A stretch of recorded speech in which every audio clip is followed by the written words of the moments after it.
तो मूवी का स्टार्ट होता है एक समंदर को दिखाते हुए, जहाँ पर एक रिसर्च टीम गई होती है क्योंकि उन्होंने समंदर से कोई जेम ढूंढना था और उसका नाम होता है हार्ट ऑफ द ओशन। वो जेम काफी कीमती था। कई डिकेड्स पहले समंदर में एक बहरी जहाज डूब गया था जिसका नाम टाइटैनिक था और ये जेम किसी लेडी के गले में मौजूद नेकलेस में था। टाइटैनिक तो डूब गया और उसमें कई ज्यादा लोग भी, तो इन लोगों को यही लग रहा होता है कि वो जेम भी समंदर के नीचे कहीं होगा और ये इसी होप से वहाँ पर रिसर्च करने गए थे। इनके पास काफी एडवांस मशीनरीज होती हैं। ये लोग उसको बहुत ज्यादा ढूंढने की कोशिश करते हैं। तभी वहाँ पर इनको एक बॉक्स दिखाई देता है और जब ये उसको समंदर से बाहर लेकर आते हैं और उसको खोलते हैं तो इनको अंदर से कोई ज्वेलरी नहीं मिलती और ना ही कोई जेम, बस अंदर एक फोटोग्राफ थी जो कि किसी ने स्केच कर रखी थी। इस पिक्चर के ऊपर जो डेट लिखी हुई थी 14 अप्रैल 1912 यानी 14 अप्रैल 1912। ये फोटोग्राफ कई डिकेड्स पहले की थी और साथ उस लोकर में कुछ पैसे भी होते हैं, लेकिन आजकल के जमाने में वो इनके किसी काम के नहीं थे। अब फोटोग्राफ में जो लड़की होती है उसने वही नेकलेस पहना होता है जिसमें heart of the ocean gem होता है और ये वही जेम था जिसको ये लोग ढूंढ रहे थे। अब ये टीम उस फोटोग्राफ को लेके अपने साथ वापिस आ जाते हैं इस होप के साथ कि हम अगली ट्राई में टाइटैनिक को ढूंढ लेंगे और साथ ही साथ खोए हुए जेम को भी। तभी ये बात न्यूज में भी आती है कि एक टीम ने टाइटैनिक की खोज शुरू कर दी है और ये न्यूज एक बूढ़ी औरत भी देखती है। वो फौरन से उस रिसर्च टीम को कॉल करती है। वो उनसे पूछती है कि जब तुम लोग टाइटैनिक को ढूंढने गए थे तो क्या तुम्हें वहाँ पर वो जेम मिला जिसे हार्ट ऑफ द ओशन कहते हैं। तो टीम काफी हैरान होती है कि ये बात तो सिर्फ हमारी टीम को पता थी कि हम उस जेम को ढूंढ रहे हैं और इवन हमने ये बात न्यूज में भी नहीं बताई, तो इस ओल्ड लेडी को ये कैसे पता चला। हो सकता है किसी न किसी तरह ये उस इंसिडेंट से कनेक्टेड हो। उससे इस बारे में पूछा जाता है तो वो कहती है कि मैं ही वो लड़की हूँ जिसका स्केच तुम लोगों ने देखा और टाइटैनिक डूबने के एक दिन पहले ये स्केच बनाया गया। जब उससे उसका नाम पूछा जाता है तो वो बताती है कि मेरा नाम रोज है। वो टीम ऑर्डर देती है कि रोज को फौरन से यहाँ पर लाया जाए। अब रोज वहाँ पर पहुँच जाती है तो वो टीम उनसे सवाल करने लगती है। टीम का ही एक आदमी उसे बताता है कि हम टाइटैनिक के बारे में ये जानते हैं। तो ये सुनकर रोज रोने लगती है और कहती है कि आप लोगों के लिए ये तो सिर्फ एक इंसिडेंट या एक स्टोरी होगा, लेकिन मैंने सब कुछ अपनी आंखों से देखा है। मैं उसे चाहकर भी नहीं भूल सकती। वो वक्त बहुत ही ज्यादा खौफनाक था जब कई लोग मेरी आंखों के सामने मारे गए। रोज बहुत ज्यादा रो रही होती है तो वो लोग उसे चुप करवाते हैं। रोज कहती है कि असल कहानी मैं अपनी जुबानी सुनाती हूँ। इसी के साथ वो स्टोरी बताना शुरू करती है जो कि कई साल पहले पेश आई। वो बताती है कि साल 1912 था। टाइटैनिक अपने सफर पर जाने के लिए बिल्कुल तैयार खड़ा था। वो बहुत ही ज्यादा आलीशान था। उसे बहुत अच्छे से बनाया गया। उसमें काफी रिच फैमिली सफर कर सकती थी। मैं भी एक रिच घर से थी। अब यहाँ पर हमें प्रॉपर स्टोरी दिखाई जाती है जो पास में हुआ कि रोज 17 इयर्स की होती है और वो अपनी मदर और फियांसी के साथ इस टाइटैनिक जहाज में जाती है। रोज भी एक रिच घर से होती है। ये जहाज न्यूयॉर्क जा रहा होता है। जिस फ्लोर पर रोज और उसकी फैमिली होती है वो बिजनेस क्लास होता है यानी फर्स्ट क्लास, जबकि थर्ड क्लास में एक लड़का जिसका नाम जैक होता है वो अपने फ्रेंड के साथ आता है। वो इस जहाज की टिकट को अफोर्ड तो नहीं कर सकता था, लेकिन उसने इसकी टिकट एक जुए में जीती थी। अब जैक अपने फ्रेंड के साथ बैठकर बातें कर रहा होता है। तभी उसे दूसरी तरफ रोज दिखाई देती है जो कि काफी सैड लग रही होती है। फिर हम देखते हैं कि रोज शिप में जिस जगह पर होती है उसके आसपास अमीर लोग ही होते हैं और वो सब लोग मटेरियलिस्टिक होते हैं, सिर्फ पैसे की बात किया करते थे। उनकी नजर में गरीब लोग कुछ भी नहीं थे और रोज को इससे बातें अच्छी नहीं लगती थी। वो अभी शादी नहीं करना चाहती थी और अपनी लाइफ को एंजॉय करना चाहती थी, लेकिन वो जानती थी कि जैसे ये सफर खत्म होगा उसकी शादी हो जाएगी। अभी सबसे तंग आकर वो शिप के बाहर जाकर सुसाइड करने की कोशिश करती है क्योंकि बाहर पानी बहुत ही गहरा और बहुत ज्यादा ठंडा होता है। लेकिन ऐसा करने से पहले ही उसे जैक देख लेता है और उसे रोकता है। वो उसे कहता है कि अगर मरकर भी सुकून ना मिला तो किधर जाओगी, मेरी बात समझो और पीछे हट जाओ। रोज उसकी बात समझते हुए पीछे हो जाती है, लेकिन तभी उसका पाँव स्लिप होता है और वो नीचे गिरने लगती है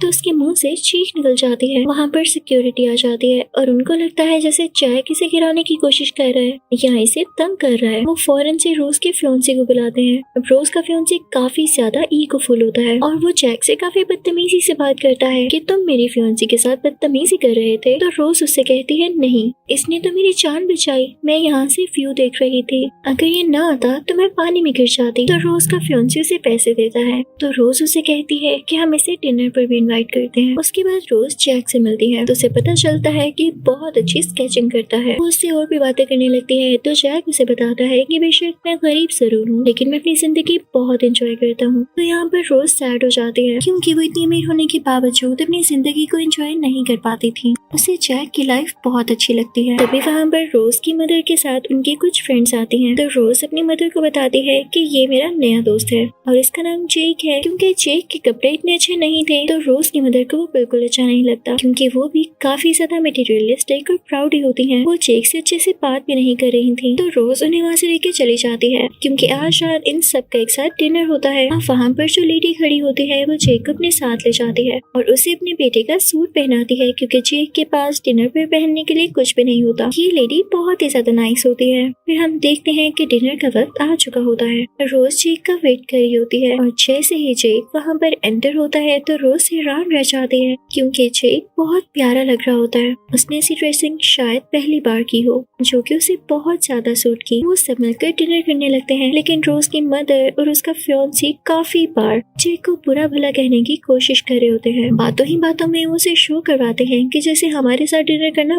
बहुत बड़ी बात है और तुम जैसे गरीब ये कहाँ अफोर्ड कर सकते हैं। लेकिन जैक उनकी बातों का कोई असर नहीं लेता और उनकी बातों का अच्छे से जवाब देता रहता है। उसके बाद वो सबसे मिलके वहाँ से जा रहा होता है तो वो रोज को एक चिट देता है कि मुझसे आप दोबारा मिलिएगा और उसके बाद वो उसका इंतजार करने लगता है। रोज काफी खुश होती है। वो फौरन से उस जगह पर जाती है तो जेक उसे कहता है अब टाइम है हमारी पार्टी का। वो उसे उस जगह ले आता है जहाँ पर थर्ड क्लास के लोग डांस कर रहे होते हैं। वो सब काफी खुश होते हैं। कोई भी किसी को नीचे दिखाने की कोशिश नहीं करता और ये एनवायरनमेंट रोज को भी काफी अच्छा लगता है। वो जेक के साथ काफी डांस और एंजॉयमेंट करती है लेकिन ये सब रोज के फियांसी का एक आदमी देख लेता है जो कि जाके उसको ये सब बताता है। रोज का फियांसी इस बात पर उसे बहुत डांटता है और रोज की मदर भी उसे कहती है कि आइंदा के बाद तुम जैक से नहीं मिलोगी। अगर तुम मुझे खुश देखना चाहती हो तो उसी से शादी करो जिससे तुम्हारी एंगेजमेंट हो चुकी है। तो रोज अपनी मदर की खातिर कहती है कि ठीक है लेकिन रोज को अपनी लाइफ काफी बोरिंग लग रही होती है। वो अपनी मर्जी से कुछ भी नहीं कर सकती थी जबकि दूसरी तरफ कुछ टाइम में उसने जैक के साथ काफी ज्यादा एंजॉय कर लिया था।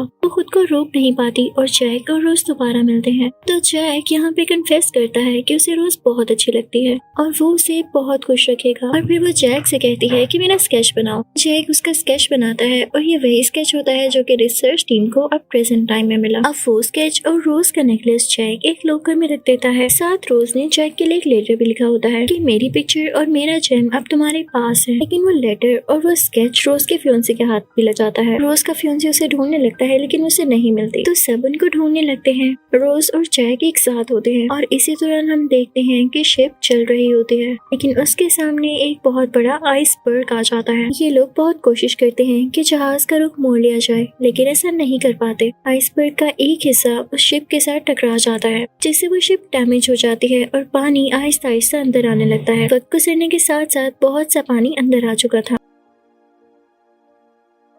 आर्किटेक्ट्स कहते हैं कि अगर ऐसा होता रहा और हम इसको ना रोक पाए तो 1 या 2 घंटे के अंदर ही ये शिप डूब जाएगी। तो वहाँ के अमीर लोग कहते हैं कि ऐसा कैसे हो सकता है। टाइटैनिक तो इतनी बड़ी और शानदार शिप है, ये तो कभी डूब ही नहीं सकती थी। लेकिन ऐसा करना हुआ कि टाइटैनिक वाकई डूबने लगी। अब इसी टाइटैनिक में कुछ और शिप्स भी थी जो कि ऐसी किसी इमरजेंसी के लिए रखी गई थी। उन पर अमीरों को बिठाकर नीचे उतारा जाता है ताकि उनकी जान बच सके। और इसी दौरान हम देखते हैं कि रोज की फियांसी ने जैक और रोज को ढूंढ लिया होता है और उसने बड़ी चालाकी से जैक की पॉकेट में रोज का वही नेकलेस डाल दिया था। अब वो सबसे कहने लगता है कि देखो रोज कैसे लड़के के साथ है जो कि एक बहुत बड़ा चोर है। वो उसकी तलाशी लेने लगता है और जब वो उसका कोट चेक करता है तो उसके अंदर रोज का नेकलेस होता है। वो सब में यही बात मशहूर करता है, यानी सबको यही बोलता है कि ये रोज के साथ उसके पैसे की खातिर आया। लेकिन रोज उसकी बातों पर यकीन नहीं करती क्योंकि वो जानता था कि जैक उसे सच में प्यार करता है। फिर हम देखते हैं कि हालात काफी खराब होते जा रहे थे। शिप में पानी भरता जा रहा था और रोज को जैक से अलहदा कर लिया जाता है। रोज काफी परेशान हो रही होती है लेकिन रोज का फियांसी और उसकी मदर उसे जैक के पास जाने ही नहीं दे रहे थे। लेकिन रोज जबरदस्ती जैक को ढूंढने निकल जाती है। उसे अपने फियांसी और उसकी मदर की बातों से कोई फर्क नहीं पड़ रहा था। उसे बस इतना पता था कि उसे जैक को बचाना है और उनको एक साथ रहना है। वो जैक को बहुत ढूंढती है। जैक का हाथ एक पाइप के साथ बांधा गया होता है। रोज आकर उसको आजाद करवाती है।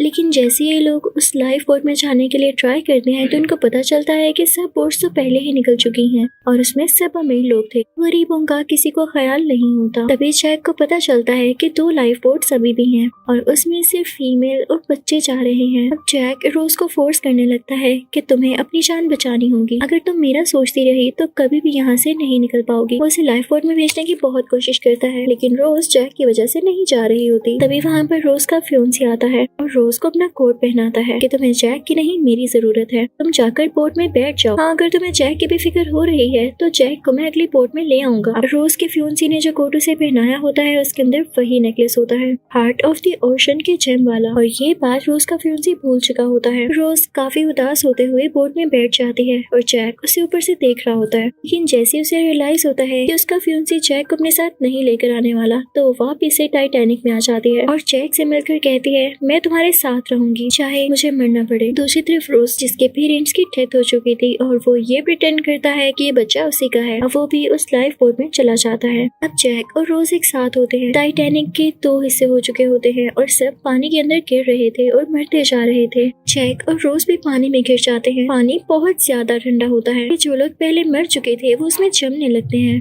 तभी उन्हें वहाँ पर एक वुडन प्लैंक मिलता है, यानी लकड़ी का एक टुकड़ा, जिसके ऊपर रोज आ जाती है, लेकिन जैक उसके ऊपर नहीं आ पाता क्योंकि वो एक ही इंसान का वजन बर्दाश्त कर सकती थी। अब जैक बेचारा ठंडे पानी में ही खड़ा होता है। दूसरी तरफ हम देखते हैं कि लाइफ बोट में अभी भी कुछ जगह होती है। अब टाइटैनिक का स्टाफ पानी में देख रहा होता है कि अगर कोई जिंदा है तो उसे रेस्क्यू कर लिया जाए, लेकिन पानी में उन्हें ज्यादातर डेड लोग ही मिलते हैं जो कि सर्दी से मर चुके होते हैं। अब जब तक वो रेस्क्यू बोट इनके पास आती है, यानी रोज और जैक के पास, तो रोज काफी खुश होती है क्योंकि जल्द ही वो दोनों भी ठंड से मरने वाले थे। रोज खुशी से जैक को आवाज देती है कि हमें रेस्क्यू करने वाले आ गए हैं, लेकिन सैडली जैक यहाँ मारा जा चुका होता है। रोज बहुत रोने लगती है। उसने जैक के हाथ पकड़े होते हैं और वो यही डिसाइड करती है कि वो भी अपनी जान दे देगी यहाँ जैक के साथ ही। लेकिन जैक मरने से कुछ देर पहले उसे कह चुका था कि तुम जिंदा रहोगी, तुम कभी भी हिम्मत नहीं हारोगी, तुम अपनी लाइफ जियोगी जैसे तुम पहले नहीं जी सकी। और उसने जैक से प्रॉमिस किया था कि वो एक साथ रहेंगे